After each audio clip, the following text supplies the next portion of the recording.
चलिए, तो स्वागत है आप सबका अपना चैनल केजन क्लासेस 786 पे। ठीक है, और आप सब अच्छे होंगे ऐसा उम्मीद है। और काफ़ी समय के बाद आज क्लास लग रहा है क्योंकि फेस्टिवल चल रहा था, ईद था और बीच में तबीयत भी ख़राब थी, जिसके वजह से क्लास आप लोग को ऑफ करना पड़ गया था। ठीक है, आज से आप लोग का क्लास लगातार चलेगा, कंटिन्यू रहेगा, प्रॉपर वीडियो मिलेगा आप लोग को। ठीक है, तो चैनल पे नए हैं तो चैनल को सब्सक्राइब कर लीजिए, बेल आइकन दबाना ना भूलें। नीचे डिस्क्रिप्शन में आपको टेलीग्राम का लिंक मिलेगा, उससे ज़रूर जुड़ें ताकि आपको क्लास का पल पल नोटिफिकेशन मिलता रहे। आज हम आप लोग के लिए क्लास 10th का हिंदी लेकर आ गए हैं, गोधली बुक चलेगा। ठीक है, और इसका चैप्टर 1 पढ़ने वाले हैं। चैप्टर 1 का क्या नाम है जी? श्रम विभाजन एवं जाति प्रथा। इसके बारे में पढ़ने वाले हैं। छोटा सा एक निबंध है, ठीक है, जिनके लेखक हैं बाबा साहेब भीमराव अंबेडकर। ठीक, तो श्रम विभाजन एवं जाति प्रथा। तो सबसे पहले बताइए कि श्रम विभाजन एवं जाति प्रथा है क्या? निबंध है कि कहानी है कि ललित निबंध है, क्या है? निबंध है। तो पहला सवाल आपसे ये पूछ सकता है कि श्रम विभाजन एवं जाति प्रथा क्या है? तो निबंध है। फिर पूछ सकता है कि श्रम विभाजन एवं जाति प्रथा के लेखक कौन है? तो बाबा साहेब भीमराव अंबेडकर। आप उनको भीमराव अंबेडकर भी बोल सकते हैं। ठीक है, इसको बताने से पहले हम थोड़ा सा बाबा साहेब यानी भीमराव अंबेडकर के बारे में, इनका थोड़ा जीवनी के बारे में पढ़ लेंगे। ठीक है ना, क्या समझो?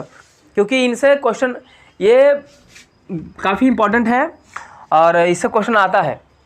तो बाबा साहब भीमराव अंबेडकर से जितना क्वेश्चन बनेगा ऑब्जेक्टिव, ठीक है, हम सब भी एक और लिखवा देंगे, बता देंगे। ठीक है, उसके बाद थोड़ा सा कहानी, छोटा सा निबंध है, इसके बारे में थोड़ा सा बता देंगे, चैप्टर हो जाएगा ख़त्म। तो सबसे पहले हम बाबा साहब भीमराव अंबेडकर का थोड़ा सा जीवनी देख लेते हैं, उसके बाद आप लोग लिखवा देंगे। ठीक है ना।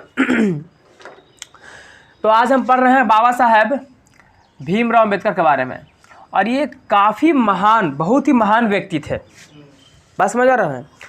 इन्हें जो है हमारे ये इतना महान व्यक्ति थे कि पूरा विश्व में, पूरा वर्ल्ड में अगर किसी का सबसे बड़ा लिखित संविधान है तो वह है भारत का। और इस संविधान को लिखने का श्रेय किसको दिया गया था? बाबा साहेब भीमराव अंबेडकर को। यानी हमारे भारत देश का जो संविधान है, इसे किसने लिखा था?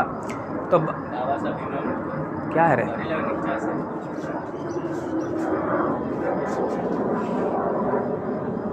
ना दिखेगा, छोड़ो, आ जाओ।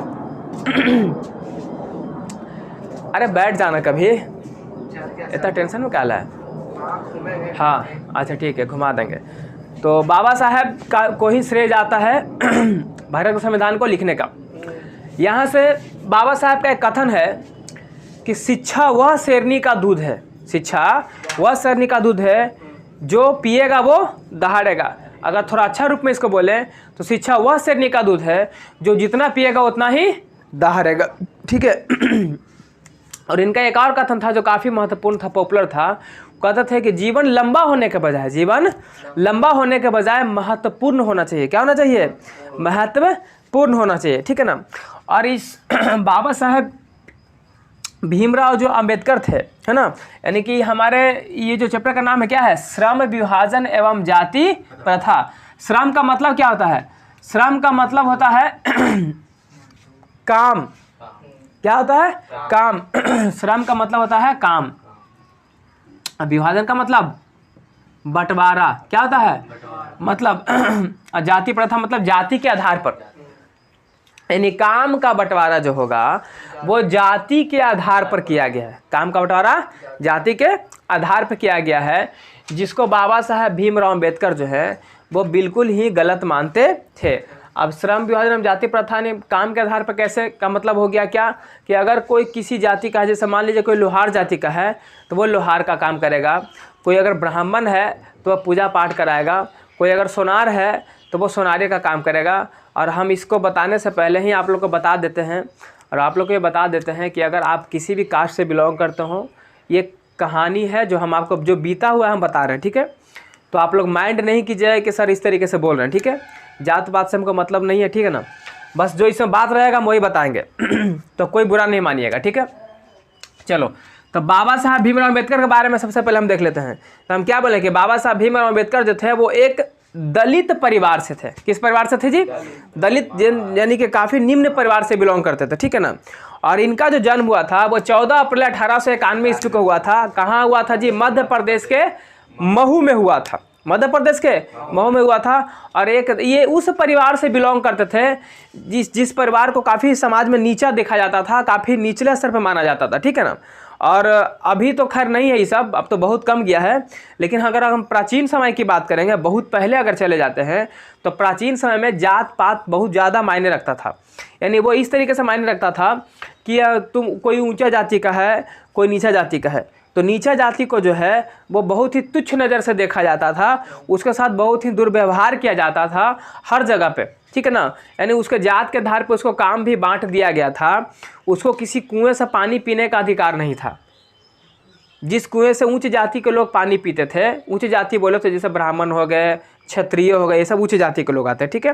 निम्न जाति बोले तो जो सबसे नीचे कास्ट में आते हैं, जिसमें से एक हमारे बाबा साहब, जिसको आप लोग हरिजन बोलते हैं ना, दलित परिवार से जो बिलोंग करते हैं, ठीक है ना, वो सब ये तो महार जाति से बिलोंग करते थे, ठीक है।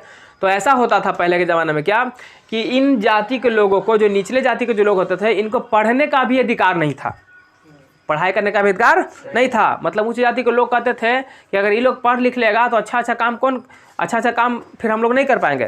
सो अच्छा काम करेंगे, हम ही लोग पढ़ेंगे, हम ही लोग अच्छा काम करेंगे, और ये लोग बस नीचे वाला काम अपना करते रहेगा, झाड़ू लगाएगा, नली साफ करेगा, है ना। और क्या बोलता है कि अगर धोबी है तो धोबी का बेटा है तो धोबी का ही काम करेगा, सोनार का बेटा है तो सोनार का ही काम करेगा, भले आपको उसमें काम करने का इच्छा हो या नहीं हो। यानी जो नीचे जाति के जो लोग होते थे उनको क्या था कि मंदिर में जाने से भी मनाही थी। आप पूजा पाठ करने का अधिकार उनको नहीं था, आप पूजा पाठ नहीं कर सकते हैं। बात समझ रहे हैं? पूजा पाठ तो दूर की बात है, आप भगवान का नाम मुंह से नहीं ले सकते हैं। एक कहानी, एक फिल्म थी, ठीक है ना, एक फिल्म था, उस फिल्म में एक बच्चा था जो अपने मुंह से ओम नमः शिवाय कुछ करके बोल देता है, ठीक है ना। तो उसको लेकर के जो ऊंचा समाज के जो लोग, जो ब्राह्मण जाति के जो लोग होते हैं, वो क्या किया कि बोला कि तुम्हारी हिम्मत कैसे हुआ भगवान का जाप करने का, मंत्र पढ़ने का, ठीक है, से तुमको सज़ा मिलेगा, इसको जाप कर लेने से जो है गांव में प्रलय हो जाएगा, ये भूकंप आ जाएगा, ये हो जाएगा, वो हो जाएगा, बहुत तरह के बात बताने लगे, ठीक है। और इस तरीके से करके उस बच्चे को सज़ा दिया गया और सज़े के रूप में उस बच्चे का जीभ काट दिया गया, उसका जवान काट दिया गया। तो ऐसे ऐसे परिस्थितियाँ इन बेचारों के साथ हुआ है, बहुत ज़्यादा गलत हुआ है, जो नहीं होना चाहिए। और ये प्राचीन की बात है। किसकी बात है? और हम फिर से कह दे रहे हैं कि जो किसी भी कास्ट के लोग हैं प्लीज़ बुरा नहीं मानिएगा, क्योंकि जो बात है हम बता रहे हैं, ठीक है। और दूसरी बात है कि इन लोगों को पढ़ने का अधिकार तो नहीं था, तो बाबा साहब भी तो दलित परिवार से थे, तो इनको भी पढ़ने का अधिकार नहीं था। इनके साथ ऐसा व्यवहार किया जाता था कि अगर किसी को पढ़ने का मतलब कह भी दिया जाता था तो स्कूल के बाहर बैठाया जाता था, कैंपस के बाहर, क्लास से बाहर बैठाता था, क्लास में एंट्री नहीं होता था। और ये लोग जिस कुआं से पानी पीता था ना, उस कुआं से उच्च जाति के लोग पानी नहीं पीता था, या जहाँ पे उच्च जाति के लोग पानी पी रहा वहाँ पे ये लोग पानी नहीं पीता था। जिस गली से जाता था ये लोग, जिस गली से जाते थे, नीचे जाति के लोग जिस गली से जाते थे, उस गली से उच्च जाति के लोग नहीं जाते थे। या फिर जिस गली में उच्च जाति के लोग जा रहे हैं उस गली में ये लोग नहीं जाता था, नीचे जाति के लोग नहीं जाता था। मंदिर में चला गया तो मंदिर धुलवाता था पूरा। बात समझ आ रहा है? इस तरीके का बात पहले था। और बाबा साहब जो थे ये अपने परिवार में अपने माता पिता का 14वां संतान थे। कितना संतान थे? 14वां संतान थे, ठीक है ना, ये ध्यान में रखिएगा। और 14वां संतान थे तो बाकी इनका जो 13वां संतान था, पहले के ज़माने में ये भी था कि डॉक्टर लोग के पास ये लोग चूँकि नीचे जाति के लोग रहता था, और डॉक्टर इंजीनियर कौन बनता है? सब बड़ा बड़ा जात के लोग, मतलब पढ़े लिखे, क्योंकि पढ़ने का अधिकार उसी को था, तो डॉक्टर इंजीनियर कौन बनेगा? बड़ी जाति के लोग बनेगा। तो ये लोग को इलाज भी सही से नहीं हो पाता था, तो डॉक्टर के पास गया तो दूर से ऐसे वहीं पर दूर खड़ा, कहा कि एकदम मुझे रहो खड़ा, और वहीं से पूछा कोई चीज़ है, दिख करके दवाई से फेंक करके दे दिया। बात समझ में आ रहा है? इस तरीके का व्यवहार किया जाता था, ठीक है ना। तो बहुत सारे इनका भाई बहन लोग इसी प्रकार से मर गए, मतलब उनको इलाज नहीं हो पाया तो मर भी गए। तो ये अपने माता पिता के में संतान थे? 14वें संतान थे। और चूँकि इन लोगों को पढ़ने का अधिकार तो था नहीं, लेकिन बाबा साहब भीमराव अम्बेडकर को एक बार पढ़ने का मौका मिल जाता। कहाँ मिलता है? तो महाराष्ट्र। कहाँ मिलता है? हाँ, महाराष्ट्र में एक बहुत बड़ा स्कूल होता है ना, विद्यालय होता है, जहाँ पे इनको पढ़ने का मौका मिल तो जाता है पढ़ने का मौका, ठीक है ना। तो पढ़ने का मौका तो मिल जाता है, तो मिल जाता था। जब भी क्लास में बैठ के पढ़ रहे थे तो वहाँ के जो टीचर थे, जो शिक्षक थे, ठीक ना, एक मैथ सोल्व करने के लिए उनको बोर्ड पर बुलाते हैं। तो चूंकि यही एक निम्न जाति के वहाँ पर थे, बाकी सब उच्च जाति के लोग बैठे होते। तो जैसे ही बोर्ड पर जाते हैं ना बाबा साहब, तो सब अछूत अछूत चिल्लाने लगता है, पीछे से कुछ चिल्लाने लगता है, अछूत अछूत चिल्ला करके क्लास से सब उठ के भाग जाता है, क्लास से उठ के भाग जाता है। लेकिन जो बाबा साहब थे ना, वो मैथवा जो था, वो मैथवा एकदम सेकंडों में बना देते हैं, क्योंकि पढ़ने में तो तेज थे बाबा साहब, पढ़ने में काफ़ी तेज थे। तो मैथ जो है एकदम बिल्कुल सेकंडों में तैयार कर दिए। बात समझ में आ रहा है? सेकंडों में क्या कर दिए, बना देते हैं। और ये लेलहन के तो कुछ पता रहता नहीं है, खाली अछूत अछूत कर करके हल्ला करता है, मैथ तो बनता नहीं ये लोग से। तो ये लोग चिल्ला चिल्ला क्या कर जाता है, बाहर निकाल करके भाग जाता है। तो इतना सारा जो व्यवहार है इन बेचारे बाबा साहब के साथ, इतना सारा घटना घटता है। और एक बात की बात है, बाबा साहब जो है यानी भीमराव अम्बेडकर जो है, वो एक बार तो स्कूल का घटना घटा, रिक्शा से जा रहे थे, रिक्शा वाला का पता चल गया कौची की नीच जाति का लोग है, कौची का जाति है, नीच जाति का लोग है। तो वो रिक्शा वाला भी उनको सजा देता है, कहता है कि थोड़ी हिम्मत कैसे हुआ हमारे रिक्शा पर बैठे के, अब हमारे रिक्शा पर कोई ऊँची जाति के लोग बैठेगा नहीं, तुम बैठ के एक्सरसाइज किया। जबकि वो छोटे बच्चे थे उस समय, तो उनको वो भी सजा देता है। सजा में क्या देता है, कहता है कि अब तुम रिक्शा चला कर यहाँ से लेके चलो। तो अपने जो है रिक्शा वाला पीछे बैठ जाता है, इसको रिक्शा चलावे कहता है, बेचारा छोटे उम्र में रिक्शा चलाते हैं। अरे और रिक्शा चला के जहाँ तक जाता वहाँ जाता है, ऊपर से पैसा भी लेता है, खुद चला के ले गए और पैसा भी दिए। बेचारे फिर भी सहते हैं कि चलो कोई बात नहीं है। जिस चौक से स्कूल में लिखते थे उस चौक को कोई छूता नहीं था, जिस रास्ते से जाते थे उस रास्ते से कोई बच्चा दूसरा जाता नहीं था। इतना इनके साथ दुर्व्यवहार होने लगा, ठीक है ना। इनको पानी तक वहाँ पे पीने नहीं दिया जाता था। बात समझ में आ रहा है? तो ये सब को देखते हुए इनको काफ़ी मतलब ठेस पहुँचा कि नहीं, हमारे समाज के साथ बहुत गलत हो रहा है, हमारे जात बिरादर के साथ बहुत गलत हो रहा है। जो हम जिस समाज से हम लोग बिलोंग करते हैं उसको पढ़ने का अधिकार नहीं है, कुछ करने का अधिकार नहीं है। अगर लोहार है तो लोहारे का काम करते करते मर गया, सोनार है तो सोनारे के काम करते करते मर गया, है ना। मतलब उसको ऐसा नहीं है कि वो पढ़ लिख नहीं सकता है, वो अगर इच्छा है कि हम डॉक्टर बने, इंजीनियर बने, तो बन नहीं सकता है, या तो तुम भूखे काहे ना मर जाओ, उसी में रह जाओ, ठीक है। तो बोले कि ये सब को हमको ख़त्म करना पड़ेगा। क्या करना पड़ेगा? तो जिसके लिए वो क्या करते हैं, बहुत मेहनत करते हैं, बहुत संघर्ष करते हैं, बहुत सारा आंदोलन भी करते हैं, ठीक है ना। और अंत में जा कर के इनको सफलता भी मिलता है। और जो भीमराव अम्बेडकर, बाबा जो भीमराव अम्बेडकर से, वो बहुत अच्छे दार्शनिक थे। क्या थे? बहुत अच्छे दार्शनिक थे। हाँ अच्छा, ये शिक्षक भी थे, क्या थे, और वकील भी थे। क्या थे जी? वकील भी थे। बात समझ में आ रहा है? हाँ, सामाजिक थी भी थे, ठीक ना, बहुत ज़्यादा मतलब ये सब थे ही, ठीक है। तो ये था थोड़ा सा बाबा साहब भीमराव अम्बेडकर के बारे में, इनका थोड़ा सा जीवनी था जो हम बता दिए कि इनके बारे में क्या क्या घटना घटा था, ठीक है ना। अब थोड़ा सा हम देख लेते हैं यहाँ पर मेन इंपॉर्टेंट पॉइंट्स कि एग्ज़ाम में जो क्वेश्चन बनता है बाबा साहब से रिलेटेड, वो सारा बात हम यहाँ पर भी देखेंगे, ठीक है। तो ध्यान से इसको समझना है। फिर अंत में हम थोड़ा सा कहानी के बारे में बता देंगे, ठीक है ना। तो सबसे पहले हम देख लेते हैं, हम किनके बारे में देख रहे हैं जी? बाबा साहब के बारे में देख रहे हैं ना। तो सबसे पहले हम बाबा साहब के बारे में देखते हैं कि इनका जन्म कब हुआ। अभी तो लोग का पता होगा कि हाल फिलहाल में इनका जन्म दिवस मनाया गया है, 14 अप्रैल पीछे ना था, है ना।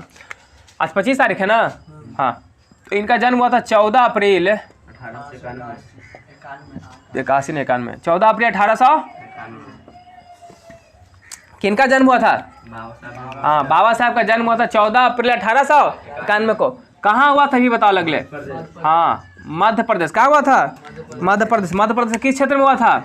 महू। कहाँ हुआ था? महू कहाँ पड़ता है? मध्य प्रदेश में पड़ता है। कोई दिक्कत यहाँ तक नहीं? बताए कि किस परिवार से बिलोंग करते थे? हाँ, अगर इनका परिवार की बात करेंगे, पूछेगा कि बताओ बाबा साहब किस परिवार से बिलोंग करते थे, तो ये एक बिल्कुल ही दलित परिवार से बिलोंग करते थे। कैसे परिवार से? दलित परिवार। और दलित परिवार में कैसा इनका जो जाति था वो कौन सा जाति था? महार जाति था। तब पूछता है एग्जाम में सवाल, कभी कभी पूछ सकता है आपसे कि बताइए कि जो बाबा साहब भीमराव अम्बेडकर थे वो किस जाति से बिलोंग करते थे, तो आपका जवाब क्या आएगा? दलित परिवार, यानी महार जाति बोलिएगा। दलित परिवार नहीं, महार जाति बोलिएगा, ठीक है। प्रारंभिक जो शिक्षा इन्होंने प्राप्त किया वो कहाँ किया था? प्रारंभिक शिक्षा तो इन्होंने गांव में ही प्राप्त किया, लेकिन गांव में प्राप्त करने के बाद फिर कहाँ चले जाते हैं? मुंबई में चले जाते हैं। यानी कि और एक गुजरात का जो है एक राजा होता है। क्या होता है? गुजरात का एक राजा होता है। गुजरात के बड़ौदा का एक राजा होता है। राजा को ही क्या बोलता है? नरेश बोलते हैं।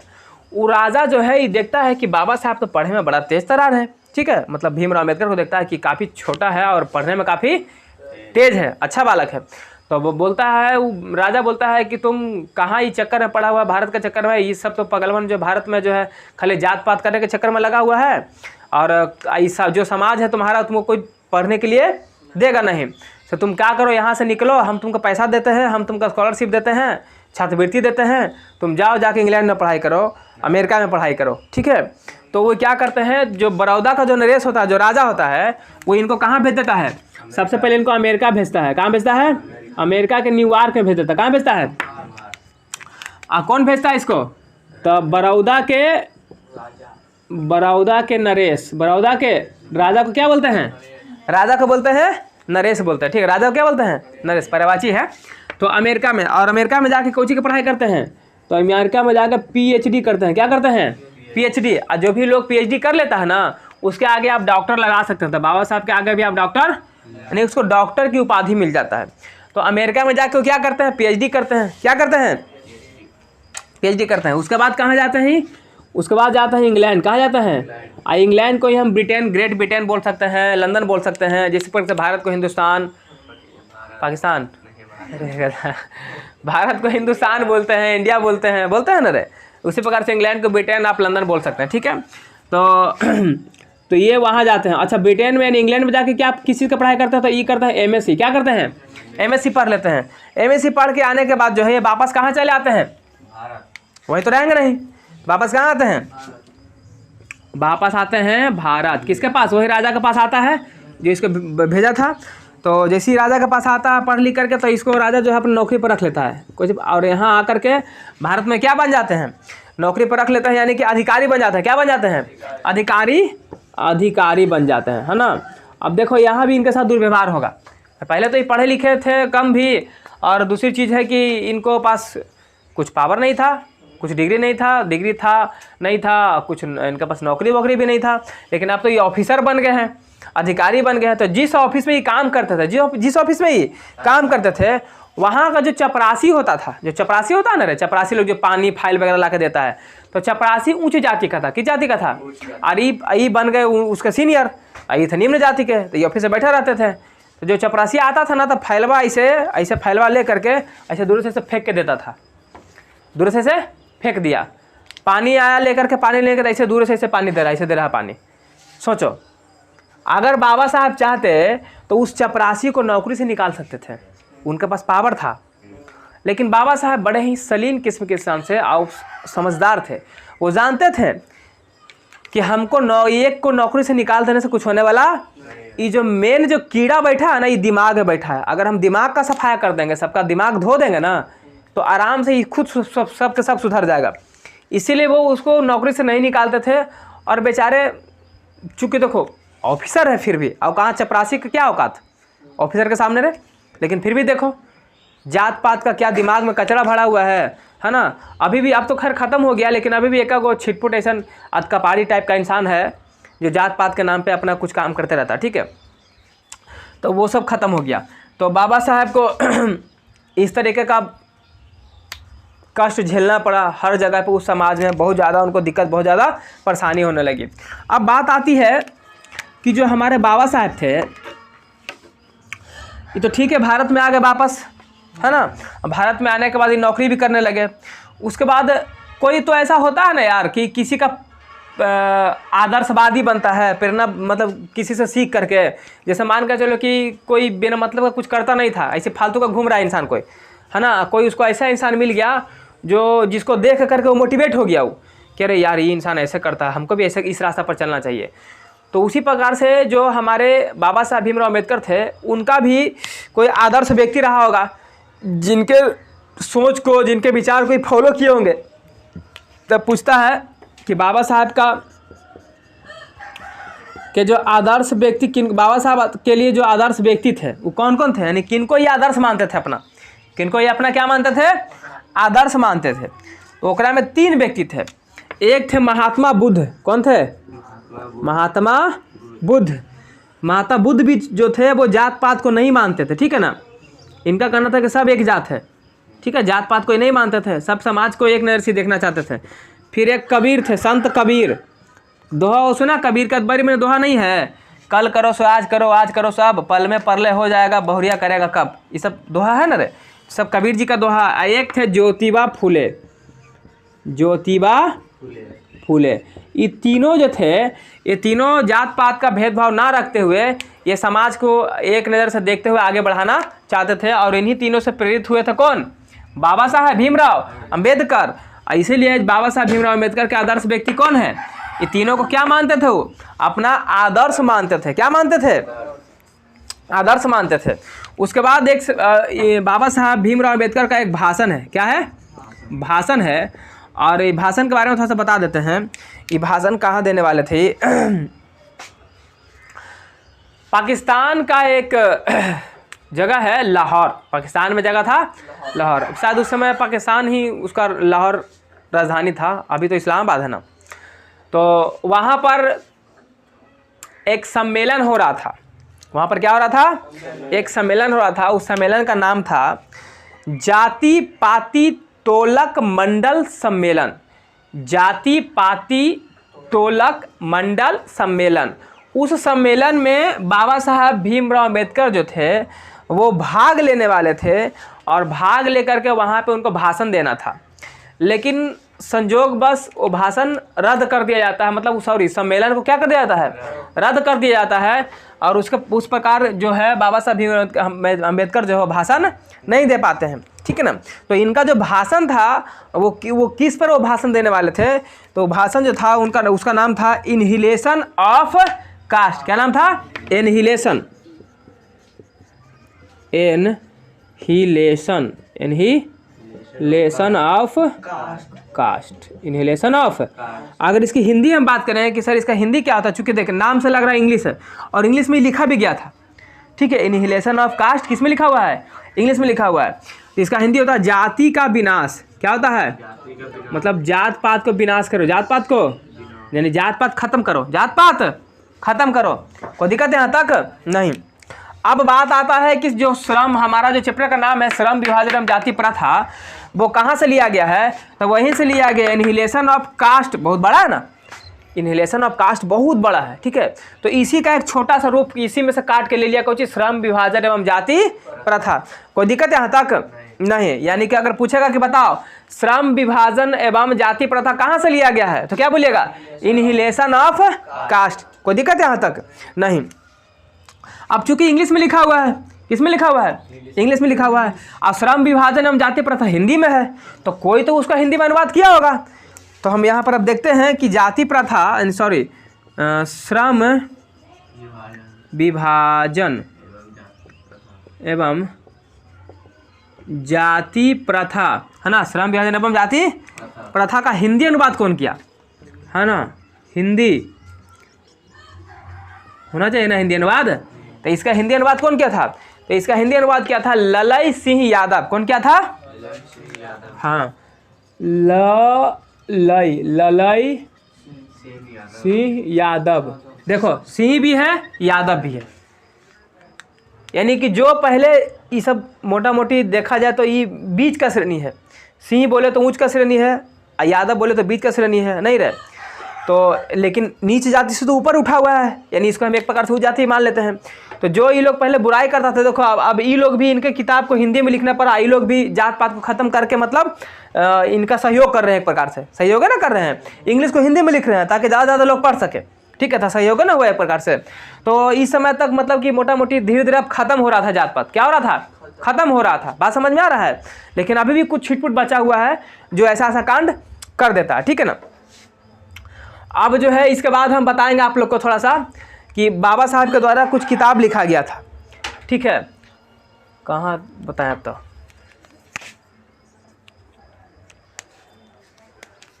देखो बाबा साहब का रचना देखेंगे। क्या देखेंगे? रचना कि बाबा साहब ने आखिर बाबा साहब जो भीमराव अंबेडकर थे उनकी क्या क्या रचनाएं हैं। तो बाबा साहब के कुछ मुख्य रचनाएं हैं। मुख्य यानी रचनाएं, बहुत सारा किताब लिखे हैं। क्या लिखे हैं? सबसे पहला तो आप देख रहे हैं इनहिलेशन ऑफ कास्ट। क्या है? इनहिलेशन इनहिलेशन ऑफ कास्ट, इनका पहला रचना इनहिलेशन ऑफ कास्ट। उसके बाद देखो था कि the caste in India their mechanism, the caste in India, the caste in India दियर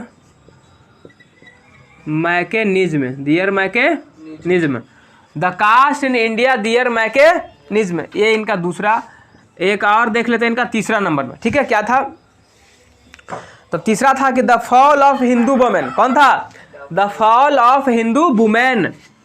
देखो हिंदी में लिख दे रहे हैं, चूंकि इंग्लिश में आप लोग को दिक्कत हो जाएगा, ठीक है, तो हिंदी में लिख दे रहे हैं the fall of Hindu women, the fall of Hindu women, ठीक है, the fall of Hindu women.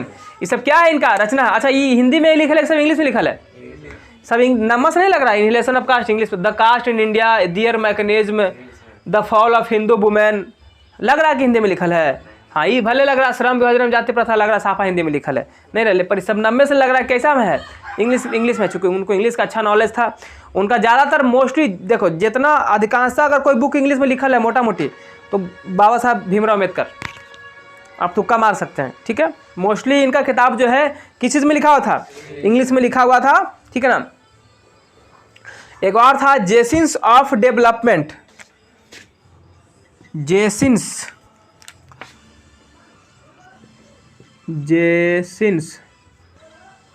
Of development, genesis of, आई मत सोचना कि फालतू में लिखवा रहे हैं, ये पूछता है, ठीक है ना, इंपॉर्टेंट है, इसको याद रखना तुमको ध्यान से। जेसिन्स ऑफ डेवलपमेंट, कोई दिक्कत है यहाँ तक? फिर एगो था द अनटचेबल, 5 नंबर को जो था एगो द अनटचेबल। अनटचेबल माने टच का मतलब छूना, अनटच माना नहीं छूना, यानी कि जो छूत वाला बात था ना कि तू उसको तू नीचे जाति का तुमको नहीं छू सकता, ही नहीं छू सकता है, तो उसी पे लिखे थे द अनटचेबल। फिर एगो लिखे थे हु आर दे, हाँ क्या लिखे थे? हु आर दे, हाँ कुछ हो गया? हु आर दे, हाँ। फिर एगो लिखे थे ई हु आर सुदराज,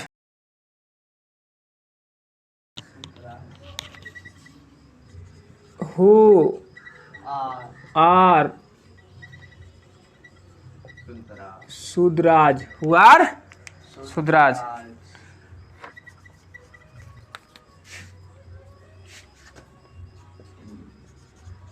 यहाँ पे लिखता है, ठीक है, LIC हु आर सुदराज हो गया। उसके बाद लिखे थे Buddha and his Dhamma, Buddha and his, लिखे थे बुद्धा बोले तो बुद्ध की बात कर रहा है, बुद्धा एंड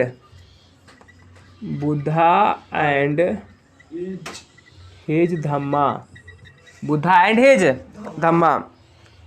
फिर एक था बुद्धिज्म एंड कम्युनिज्म, बुद्धिज्म, हाँ जी, Buddhism and communism, Buddhism and communism, Buddhism and communism. तो याद रखना, देखो तो पूछेगा कि बताओ द इनहिलेशन ऑफ कास्ट किसकी रचना है? Baba Saheb Bhimrao Ambedkar. The caste in India किसकी रचना है? The caste in India their mechanism किसकी रचना है? The fall of Hindu women किसकी रचना है? जेसिन्स ऑफ डेवलपमेंट किसकी रचना है? द अनटचेबल किसकी रचना है?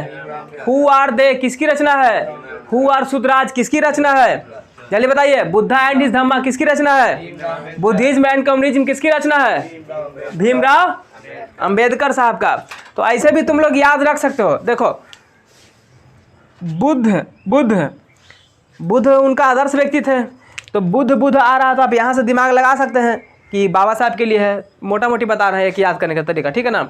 उसके बाद आप ये भी कर सकते हैं, जहाँ जहाँ कास्ट देखे, यहाँ कास्ट है, चूँकि जातीय पर ना बात पता थी, कास्ट कास्ट है कि नहीं है, तो कास्ट कास्ट जहाँ भी आ रहा है तो अगर नहीं भी याद रहेगा तो कास्ट देख के आप भीमराव अम्बेडकर मार सकते हैं, ठीक है। फिर the fall of Hindu women, तो ये भी याद रख लिए, एक दो को याद रख लीजिएगा मोटा मोटी, ठीक है ना। बाकी हु वाला जो आ रहा है तो ये भी ध्यान में रखिएगा आप लोग। बुद्धा तो याद हो गया, कास्ट देखो ये दूगो नीचे से दूगो तो कंप्लीट है ना, कोई दिक्कत है। हु से भी कंप्लीट, हु आर से याद रखना है वो मोटा मोटी, आई दूगो रट जाना, कोई दिक्कत है नहीं। अब यहाँ तक हो चुका, अब हम देखेंगे यहाँ पर कि बाबा साहब मरेंगे कि जिंदे रहेंगे, मरेंगे ना। तो कहाँ लिख दें, यहाँ पे लिख दें ऊपर में। अब हम देख लेते हैं कि बाबा साहब का मृत्यु जो है कब हुआ। 91 में तो ये पैदा ले चुके हैं, इनका मृत्यु कब हुआ? 6 दिसंबर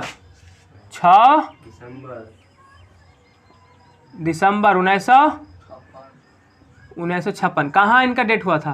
दिल्ली। हाँ, इनका मृत्यु हुआ था दिल्ली में 6 दिसंबर 1956 ईस्वी के। बेचारे जो हैं हमारे देश से चले जाते हैं हम लोग को छोड़ते हुए, ठीक है ना। और इनको मरने के बाद भारत रत्न से सम्मानित किया जाता है। यानी इनको भारत रत्न कब मिलता है? 1956 में। नहीं, 56 में तो मरे हैं यार, मरने के बाद 1988 में, बहुत बाद में मिलता है 1988 में। यानी कि लगभग कितना साल हो गया? 56 में 4 0 60, 60 में कितना जोड़ो? 28 जोड़ो तो 88 होता है ना, तो 28 4 32 साल के बाद मिला इनको। समझ में आ रहा है बात को। और भारत रत्न जो होता है हमारे देश का सर्वोच्च सम्मान होता है, सबसे ऊपर, सबसे हाई लेवल का जो सम्मान होता है ना, सर्वोच्च सम्मान। जैसे कैसे सुप्रीम कोर्ट सबसे हाई है, सबसे ऊपर से ऊपर कुछ नहीं है, वैसे भारत रत्न सबसे ऊपर। बात समझ में आ रहा है। फिर विभूषण, पद्म विभूषण, ये सब नीचे उसके आता है, ठीक है। उसके बाद ये था हमारा ये था बाबा साहब भीमराव अम्बेडकर के बारे में, ठीक है। और हम पहले ही बताते हैं संविधान के निर्माता इन्हीं को बोला जाता है। और संविधान जो है लिखने में इनको कितना समय लगा था? 2 वर्ष 11 महीना 2 वर्ष 11 महीना 18 दिन में इन्होंने संविधान लिखा था। और ये विश्व का सबसे बड़ा लिखित संविधान है। तो कहाँ का है? हमारे भारत देश का है। और ये जो थे सबसे पहले जो है बाबा साहब जो थे वो हमारे देश के सबसे पहले प्रथम कानून मंत्री भी कौन बने थे? बाबा साहब बने थे। क्यों? क्योंकि कानून के सबसे बड़े ज्ञाता थे, कानून के सबसे बड़े ज्ञाता थे। यहाँ तक कोई दिक्कत है आप लोग को? नहीं ना, समझ में आ चुका है? क्या नहीं लिखा? कौन सा कास्ट को मानने वाले? अच्छा सॉरी, कास्ट भूल गए, तो लिख दो ना लोग। हाँ, अगर ये किसी कास्ट को मानते थे, कौन सा धर्म को मानते थे? हाँ, यानी कि धर्म को मान लिए थे। ये कौन सा धर्म अपना लिए थे? बौद्ध धर्म को अपना लिए थे, है ना। यानी कि बौद्ध धर्म को क्या कर लिए थे? हाँ, बौद्ध धर्म को अपनाए थे, ठीक है ना। बौद्ध धर्म को क्या कर लिए थे? बौद्ध धर्म से प्रेरित होकर के बौद्ध, चूँकि देखो बुद्ध भगवान को मांगने वाले थे, ये बौद्ध धर्म के थे, तो बौद्ध धर्म को क्या कर लिए? ये अपना लिए। तो ये था इतना बाबा साहब भीमराव अम्बेडकर के बारे में। ऑब्जेक्टिव जो बनता है आप लोग के एग्जाम के दृष्टिकोण से, जो इंपॉर्टेंट पॉइंट्स रहता है आपको इसमें से लिखा दिए, से बाहर नहीं जाएगा, ठीक है। तो इसको उतारो, उसके बाद फिर आगे थोड़ा सा कहानी के बारे में समझा देते हैं। श्रम विभाजन एवं जाति प्रथा, ठीक है ना।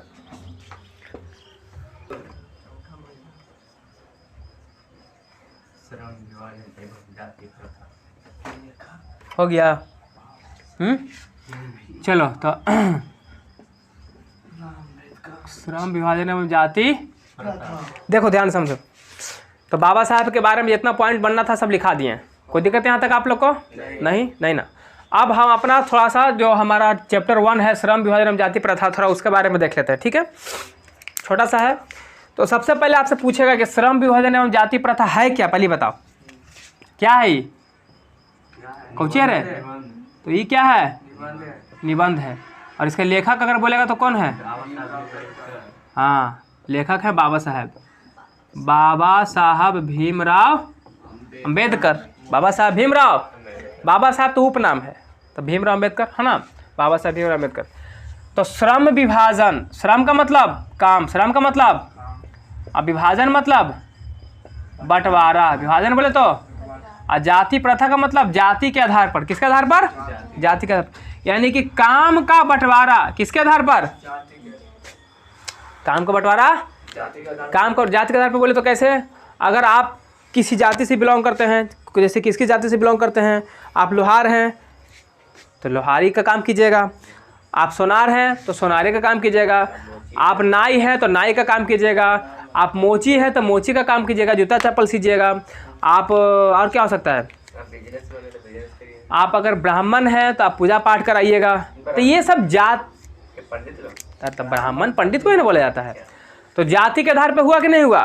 तो ये सब जो जात के आधार पर जो काम को बांटा गया है, जात के आधार पर काम को बांटा गया है, उसको जो बाबा साहब थे, उसको बाबा साहब बिल्कुल ही गलत बोलते थे। क्या बोलते थे? बाबा साहब जो भीमराव अम्बेडकर थे वो कहते थे कि नहीं, जात के आधार पर इसको नहीं बांटना चाहिए, जात के आधार पर नहीं बांटना चाहिए, बिल्कुल ही क्या है, गलत है।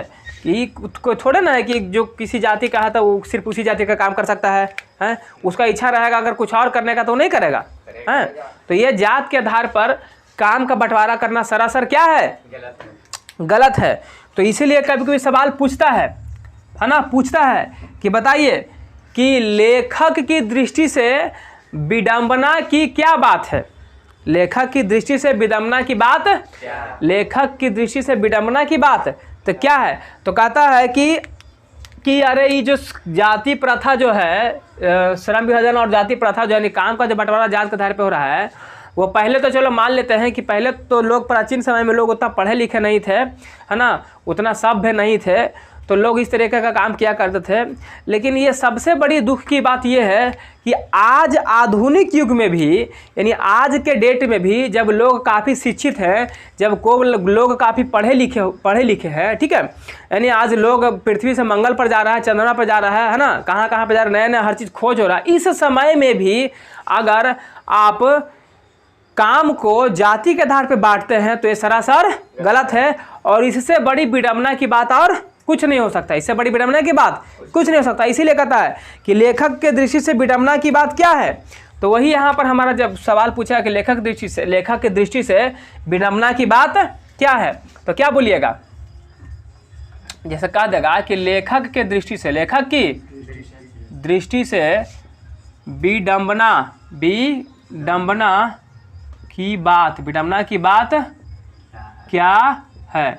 तो जवाब में हम क्या दे सकते हैं बताइए? तो कह सकते हैं कि आज के डेट, यानी आधुनिक युग में भी जाति के पोषक तत्व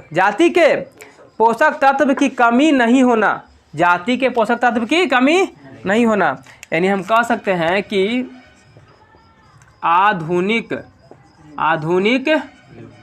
युग में भी जाति के पोषक तत्व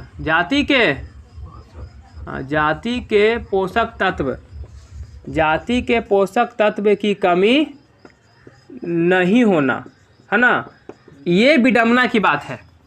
ये क्या, किसकी बात है? ये विडंबना की बात, हाँ, पोषक तत्व की कमी नहीं होना, ये विडंबना की बात है। किसकी बात है? हाँ, किनके अनुसार? लेखक के अनुसार। लेखक बोले तो कौन? बाबा साहब भीमराव अम्बेडकर के अनुसार। अब जाति के पोषक तत्व का मतलब क्या होता है कि जाति के पोषक तत्व का मतलब कि जात पात को बढ़ावा देना नहीं बोलता है, कि कोई कितना नहीं बोलता है कि हम ब्राह्मण ही, पूजा खाली हम ही करे भाई, हैं, तू लोहार है, तू खाली लोहार का काम करेगा, तू ठाकुर है, तू खाली हजामगिरी करेगा, ऐसा बोलता है कि नहीं बोलता है? तो यही लोगों को क्या बोलते हैं? जाति के पोषक तत्व, यानी कि जो जात पात को बढ़ावा देने वाला, जात पात को बढ़ावा देने वाला, ठीक है। तो ये लेखक दृष्टि के हिसाब से पूछेगा तो बता दीजिएगा। फिर लेखक कहता है कि आज जो है हमारा आधुनिक युग जो है, यानी आधुनिक युग के समय में भी जो जाति के जो पोषक तत्व है, जाति के जो पोषक तत्व हैं, वो श्रम विभाजन यानी और जाति प्रथा, इसके पक्ष में क्या तर्क देते हैं? इसके पक्ष में क्या तर्क देते हैं? तो इसके पक्ष में ये तर्क देता है कौन? जाति के पोषक तत्व यही तर्क देता है, यही कहता है कि आज की जो श्रम विभाजन और जो जाति प्रथा यानी कि जात के आधार पर जो हम काम का बंटवारा कर रहे हैं, ये बहुत ही अच्छी बात है, बहुत ही अच्छा है। क्यों? क्योंकि इसका कहना है कि अगर मान के चलते हैं कि अगर कोई सोनार है तो सोनार के बेटा सोनारे बनेगा, तो वो काम काफ़ी अच्छा से करेगा, क्योंकि वो बचपन से करते आ रहा है, तो काम में निपुण होता है, काम करने में माहिर होता है, वो अच्छे से काम करता है। बात समझ में आ रहा है? कोई अगर क्या बोलते हैं उसको, लोहार है तो उसका बेटा लोहार बनेगा, तो वो लोहा का काम कर रहा है तो वो काफ़ी अच्छा से करेगा, काफ़ी तेज़ी से करेगा और काफ़ी बढ़िया भी काम करेगा, क्योंकि वो शुरू से उसमें करने में क्या है, माहिर है। बात को समझ में आ रहा है। लेकिन बाबा साहब का ये किसके अनुसार है, ये किसके अनुसार ये सब बात है, यानी ब्राह्मण है, पंडित है तो वो पूजा पाठ कराएगा, ये सब किसके अनुसार है, ये सब बात जो बोल रहा है जाति के पोषक तत्व के अनुसार। किसके अनुसार, जाति के पोषक तत्व के सही। बाबा साहब नहीं बोल रहे बात, ये कौन बोल रहा है, पोषक तत्व बोल रहा है। लेकिन बाबा साहब कहते हैं कि नहीं, तुम सरासर गलत बोलते हो, ऐसा नहीं होना चाहिए। अगर मनमा रहेगा हमारे घर में कि मान के चलो सपोज दैट एगो हम बात कर रहे हैं कि तुम कह रहे हो कि ठीक है इस तरीके से बात आता है, यानी कि सवाल आपसे यहाँ से पूछ, पहले इसका पॉइंट बताते हैं कि सवाल अगर पूछेगा यहाँ से कि बताइए कि आधुनिक युग में भी जाति के पोषक जो है उसके पक्ष में क्या तर्क देते हैं, उसके पक्ष में क्या तर्क देते हैं, तो यही बात बोल देना है कि जाति के पोषक तत्व उसके पक्ष में यही तर्क देते हैं कि उनका यही मानना है कि अगर हम जात पात के आधार पर काम को बांटते हैं तो वो लोग क्या करते हैं कि उस काम को करने में काफ़ी मतलब मेहनती होते हैं, मतलब काफ़ी अच्छे से कर लेते हैं, उनका शुरू से करने का एक्सपीरियंस होता है, मतलब शुरू से वो करते हुए आते हैं तो उनको करने का एक अपना अभ्यास होता है और काम काफ़ी तेज़ी से कर लेते हैं। बात समझ में आ रहा है। फिर आपसे इसमें सवाल और क्या पूछ सकता है, इसमें पूछ सकता है कि बताओ कि आज भारत में जो बेरोजगारी है, आज भारत में जो बेरोजगारी इतना बढ़ा हुआ है, तो बाबा साहेब के अनुसार यानी लेखक के अनुसार बेरोजगारी का प्रमुख और प्रत्यक्ष कारण है क्या, बेरोजगारी का प्रमुख और प्रत्यक्ष कारण आखिर है क्या, है यही ना बोलेगा, यानी सब प्रमुख और प्रत्यक्ष कारण क्या हो सकता है। तो देखो प्रमुख और प्रत्यक्ष कारण यही हो सकता है बेरोजगारी का बाबा साहब के अनुसार, लेखक के अनुसार, कि आज के डेट में जाति के आधार पर श्रम का बंटवारा करना, जाति के आधार पर श्रम का बंटवारा करना, क्योंकि व्यक्ति के रुचि पर आधारित नहीं है। जाति के आधार पर अगर हम श्रम को बंटवारा कर दिए तो ये व्यक्ति के रुचि के आधार पर नहीं। मान के चलो सपोज दैट कि कोई लोहार का बेटा है, अब उसका बाप लोहार है तो उसका बेटा भी लोहार ही बनेगा, ऐसा कहा गया पहले से ही कहा गया ना। लेकिन उस लड़के का मन रहे कि नहीं हम डॉक्टर बनना चाहते हैं, हम लोहार नहीं बनना चाहते हैं, तो वो लड़का सही से काम करेगा लोहार वाला, ओकर मन में रहेगा डॉक्टर बने का, तू जबरदस्ती उसको से लोहा पिटवा रहा है तो बनावे ला रहेगा लोहा 4-10 गो तो बनाएगा 2 गो, अब बनावे लेके रहेगा ऐसे तो बना देगा ऐसे, मतलब उसका क्योंकि उसका ना दिल काम कर रहा है ना दिमाग काम कर रहा है, मतलब वो बेचैनी में है, उसको मन नहीं लग रहा है। तुम ही लोग को देखता है कोई काम करने में मन नहीं लगता तो कैसे उठ फुटेगा, ऐसा ना कहता है। कोई पापा कहते तुम कह रहे ये बोरा उठा कर इतनी रख देते तो 2 उठाई लेगा तो फोड़ देने गिरा करके, तो कैसे किसी बोलते हो तो दिमाग का काम नहीं कर रहा है, ढंग से रखता है कि नहीं रखता है, तो तुम मना कुछ होता है कि करे का मन ऐसे नहीं कर रहा है, खाली झूठे मूठे करते रहते हैं, तो तू उठा पटक करते रहता है, लेके जाता तो है लेकिन रो बिलट के जाता है। उसी प्रकार से उस बेचारे का रुचि नहीं है, उसमें इच्छा नहीं लग रहा है, उसका दिमाग नहीं काम कर रहा है, उस काम को करने में मन नहीं लग रहा है। जैसे और एग्जाम्पल देते हैं, मान के चलो कि तुम्हारे पापा घर में बोले कि हम अपन बेटा को तो डॉक्टर बनाएंगे, अब बेटा का मन है हम डांसर बनेंगे, पापा कह रहे हैं डॉक्टर बनाएंगे, बेटा कह रहा है हम डांसर बनेंगे, अब वो डॉक्टर कहने बनेगा और ना डांसरे बनेगा, क्योंकि दोनों बीचे में आके एक चाल है। एक कहल जाता है कि धोबी के कुत्ता ना घर के ना घाट के, बात समझ लो, से बात है ना रे, ना तो तू डॉक्टरे बनवे और ना ही फिर डांसरे बनेगा, क्योंकि तुमको डॉक्टर बनने में रुचि है नहीं, आज में रुचि है वो अगला आदमी करे दे नहीं रहा है तो तुम कुछ नहीं बनोगे, ना यही बनोगे नहीं। लेकिन अगर तो डांसर बनने की इच्छा रहता पापा सपोर्ट करते। तुम देखता है कोई अगर जैसे अभी नया मोबाइल कभी नहीं चला है, सपोज दैट कैसे ही कर रहा है कि पापा नहीं मोबाइल ले रहे हैं, कहना बिगड़ जाएगा, बोल रहे हैं ना रे। अब अगर तो हो सकता है अंदर से उदास भी हो सकता है, कोई काम करेगा तो चिड़िया काम करेगा, लेकिन पापा झूठो कल कहते हैं कि कल तो मोबाइल खरीद देवो, ये कम्मा कर दे, इतना खुशी से ही काम करेगा जाके कि बढ़िया से कि कुछ गड़बड़ ना हो जाए गलती से, तो दिल से काम कर रहा है, एकदम दिमाग भी फोकस किए हुए हैं और इसको मन भी लग रहा है, यानी रुचि बोले तो इंटरेस्ट जगा रहे हो ना। तो उसी प्रकार से बाबा साहब के अनुसार कहा जाता है कि आज जो बेरोजगारी का प्रमुख एवं प्रत्यक्ष कारण है वही है कि जात पात के आधार पर काम को बांट देना, जात पात के आधार पर, क्योंकि उसमें उसका रुचि नहीं होता, नहीं होता है। तो ये भी पूछ सकता है आपसे, बाबा पूछ सकता है क्वेश्चन पूछ सकता है आपसे कि बाबा साहब के अनुसार, बाबा साहब के अनुसार बेरोजगारी क्या होता है। हाँ, बाबा साहब के अनुसार बेरोजगारी का प्रमुख एवं हाँ, प्रत्यक्ष कारण आखिर है क्या, है ना रे? हो सकता है, नहीं हो सकता है? प्रमुख क्या बताएं? जाति के आधार पर श्रम का बंटवारा। क्या जी बोले हम? इसका जो मेन कारण है वो क्या है कि जाति के आधार पर, जाति के आधार पर श्रम बोले तो काम, श्रम बोले तो हाँ, जाति के आधार पर श्रम का बंटवारा। और जब तू बंटवारा करेगा तो क्योंकि क्या होगा, इसका एक कारण क्या है? क्योंकि भैया उसको रुचि नहीं है, क्योंकि वह व्यक्ति के रुचि पर आधारित। अगर तुम किसी को जात के आधार पर काम के बांट रहे हो, हम भी जो बात बताएं कि बनना था डॉक्टर बना दिया, लोहार बने, काम करवा रहा जबरदस्त, रुचि पर आधारित नहीं है, क्योंकि वह व्यक्ति के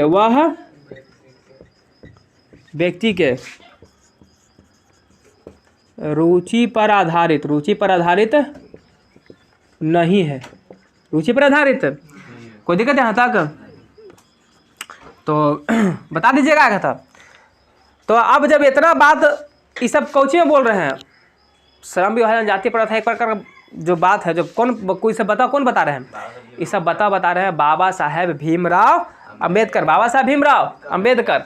अच्छा, एक चीज़ आप बताना भूल गए, बाबा साहब यहीं पर एक और बात बोलते हैं, जो यहाँ पर रुचि के बारे में जो काम बता रहे हैं कि प्राचीन काल में क्या होता था, लोगों को ये नहीं कि जन्म के आधार पर काम नहीं बांटता था, जाति के आधार पर तो बंटवारा ही था, जन्म के आधार पर नहीं। जब माँ के पेट में बच्चा पल रहा है, यानी माँ के गर्भ में है, तब ये बच्चा का फिक्स हो गया कि लोहार बनेगा, कि ठाकुर बनेगा, कि सोनार बनेगा, कि क्या बनेगा, कि पंडित जी बन के पूजा पाठ कराएंगे, क्या बनेगा, पहले ही फिक्स हो गया, जो कि सरासर गलत है कि नहीं है?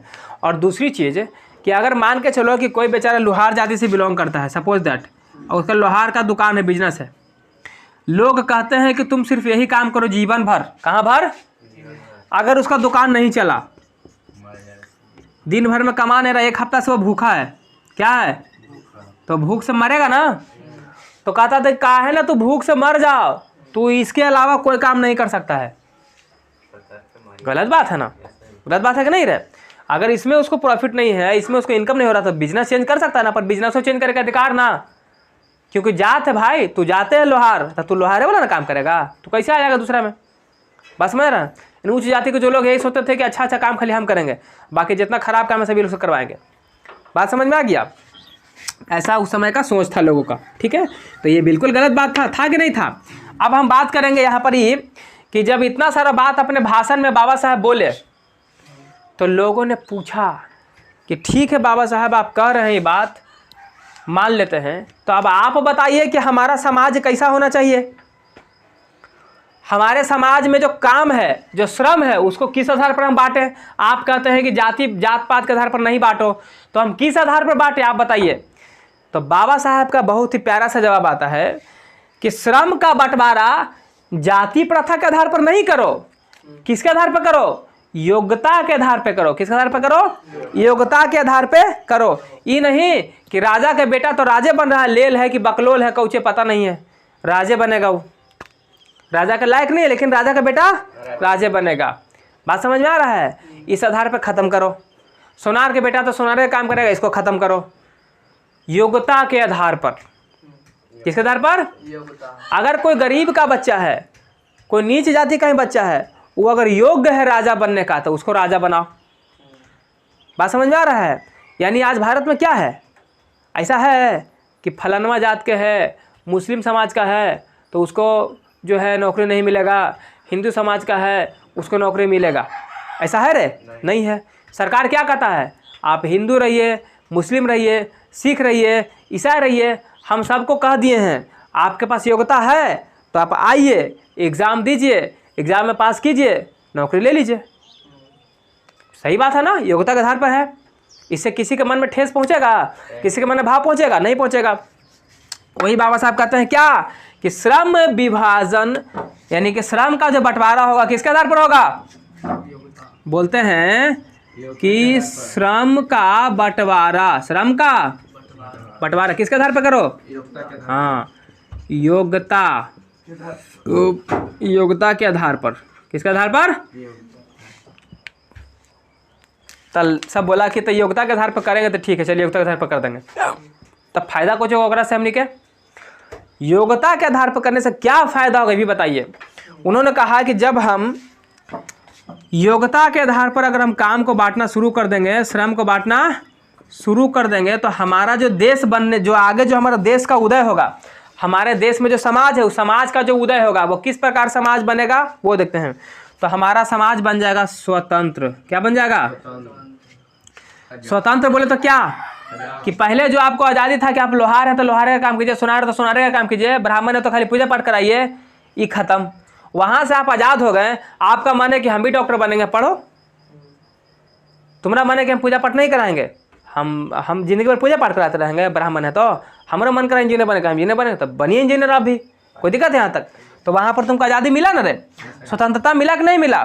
फिर आएगा समानता। क्या आएगा? समानता माने क्या? सब बराबर, कोई नीच जाति नहीं, कोई ऊंची जाति नहीं, कोई ब्राह्मण नहीं, कोई हरिजन नहीं, ठीक है ना, सब बराबर। सब क्या हो गया? सब बराबर। तो उसको बोले क्या कि हमारा समाज ऐसा बनेगा, समानता बनेगा। तीसरा बोला कुछ भाईचारा होगा। क्या होगा? भाईचारा। भाईचारा बोले तो क्या?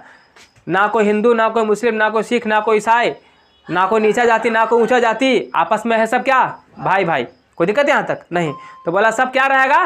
भाईचारा है। कब? जब हम योग्यता के आधार पर लाएंगे तब। नहीं रे, बात तो सही है ना, जब योग्यता के आधार पर रहेगा तो फिर कौन चीज, फलना कौन जात के है, तो फलना चिलना जात के है, तो ओकरा ना वोट देवे का अधिकार है, वो नौकरी नहीं कर सकता है। का है? तो ओकरा अधिकार नहीं है। लेकिन यहाँ कुछ है, कोई जात रहो, तेरा अंदर क्षमता है तो जाओ लड़ो, नहीं कहता है कि ताकत है तो फरिया लो, जाओ जीत लो, अगर ताकत है तो फरिया लो। तो उसी प्रकार से योग्यता है तो लड़ो, करो। तो योग्यता रहेगा तो स्वतंत्रता आएगा। यानी योग्यता के आधार पर अगर हम श्रम का बंटवारा करेंगे तो हमारा समाज कैसे पूछेगा कि बाबा साहब अम्बेडकर के अनुसार अगर हम किसी समाज को योग्यता के आधार पर बांटते हैं तो समाज कैसा बनेगा? स्वतंत्रता, समानता, भाईचारा। अब भाईचारा में भी कैसा? अब यहाँ से सवाल ये भी पूछेगा कि बाबा साहेब भीमराव अंबेडकर के अनुसार समाज कैसा होना चाहिए। तो जवाब दीजिएगा कि बाबा साहेब भीमराव अंबेडकर के अनुसार समाज में स्वतंत्रता यानी स्वतंत्र, समानता और भाईचारा होना चाहिए। यानी कि बाबा साहेब भीमराव अंबेडकर के अनुसार समाज ऐसा होना चाहिए जिसमें स्वतंत्रता, समानता एवं भाईचारा हो। बस इतने जवाब दे देना है, आंसर हो जाएगा। ठीक है। अब भाईचारा में भी कैसा? भाईचारा में भी तो भाईचारा में भी ऐसा भाईचारा करो कि कभी तो नहीं सब देखा है दूध अब पानी मिला दिया है, तो दूध पानी का मिश्रण जब मिलता है तब पता चलता है कि दूध करना है पानी करना है, लगता खाली दूध है, पनिया गेलो गायब। पता कर लेगी ना तू, ओकरा पता कैसे करेंगे? लैक्टोमीटर से। हंस से पता करेगा, कर लेना, ठीक है, हो जाता है। इधर देख, तो दूध प्लस पानी का मिश्रण जिस प्रकार से होता है उसी प्रकार का भाईचारा होगा कि पता नहीं चलेगा कि ओकरा में कौन कौन जाति का लोग घुसा हुआ है। ऐसा वाला भाईचारा हमको चाहिए। ठीक है। तो ये था छोटा सा निबंध है ना, छोटा सा निबंध था श्रम विभाजन जाति प्रथाफर जो यहाँ से बनता है। और इसमें कुछ सवाल है जो आप लोग बना सकते हैं, आप लोग बना लीजिएगा। ठीक है। और बाकी जो मेन पॉइंट हम लिखा दिए, बात समझ में आ गया। बाकी देखेंगे अगर उससे ज़रूरत पड़ेगा आप लोग को तो हम फिर आप लिखवा देंगे। ठीक है ना। तो क्लास आप लोग को अच्छा लगा तो चैनल को लाइक कीजिए, सब्सक्राइब कीजिए, प्यारा सा कमेंट दीजिए। तो मिलते हैं नेक्स्ट वीडियो में, तब तक के लिए जय हिंद, जय भारत।